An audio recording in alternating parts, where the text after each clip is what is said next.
So we're going to work on the eyes. That's the next step. So what we'll do is just lock our head layer and make a new layer for eyes.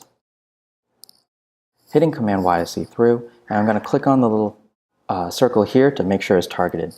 And the best tip is to really zoom in so that you can work on the details.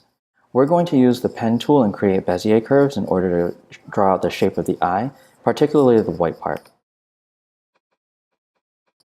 And then you can use your ellipse tool to draw out the pupil and the iris, the brown part here. Now, it's going to overhang,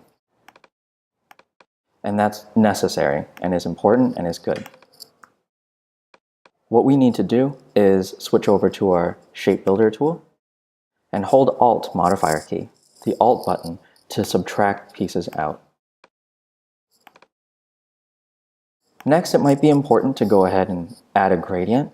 And the best way to do so, let's go ahead and drag and try to find the lightest color and add to our swatches. We can try to find one of the darkest colors and add to our swatches. And so in our gradient panel, we can just apply those swatches here.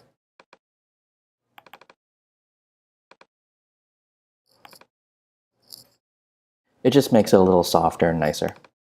We're missing a couple things though. If we click and drag to create another circle, we hold space to reposition it, we need to create the dark part, the pupil of our eye. This one probably wants to be this dark black. And we want to create this highlight. You can create it using the circles, or you can draw it out with the pen tool like I'm doing. It's not showing up really bright like I really want, so I'm going to go in and edit it. You'll notice that the white of my eye is not pure white, and that's okay. It's just based on the lighting and colors of your scene. So we have the general shape of the eye here. What we want to do is add more of these details. If we take a look over at the references, we can see that as they're reducing in detail, what really stands out to create it, making it look like an eye, is the top lid, a hint of the eyelashes, and perhaps some of the eye folds, and where it becomes concave for the shape of the eye socket. So I'll come back once I've created some of those shapes. I've created my shape, and you can notice that I was not very precious about trying to match the same exact shape of the eyeball. That's because if I just go ahead and push this down below everything else, the rest of the eyeball that I already created is going to block that view. I've created some of the elements that I wanted to incorporate, and it's just a matter of making sure that my arrangement is proper so that it sits behind or above things that I need. There we go. You'll notice that I don't have like a lot of eyelashes. In my picture, they sort of all clump up together and you can't really tell them individually. If you want to, you could create individual lashes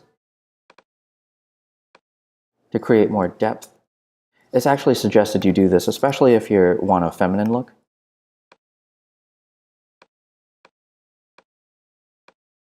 And then you can take this, do a slight rotation, and change up the size slightly, and keep on adding what you need to create nice eyelashes.